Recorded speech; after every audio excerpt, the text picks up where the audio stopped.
اليوم احنا بتشيكن اكسبرس، اطيب مكان يبيع الدجاج المقلي ومشتقاته. بس اليوم احنا بفرع البنوق. وين صاير؟ شارع البنوق الرئيسي. راح نفوت ونشوف شنو حناكل اليوم.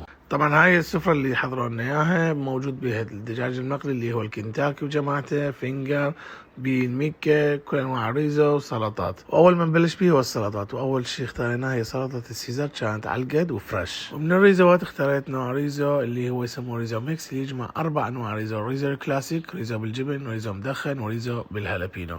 كان طعمه حيل طيب. واصلا تشيكن اكسبرس هو اول ناس اللي يدخلوا الريزو بالمنيوات مال كنتاكي. هاي الساندويتش اللي هي ساندويتش ميكا، انا شخصيا اعشقها، كل ما اروح لهم لازم اطلبها، جدا جدا جدا لذيذة. واخر شيء الكنتاكي، اطيب كنتاكي ممكن تاكلوه هو عند تشيكن اكسبرس، ويا الصوصات الخاصة بيوم. كان غدا ولا اروع، لازم تجربوه. المنيو مالتهم مليان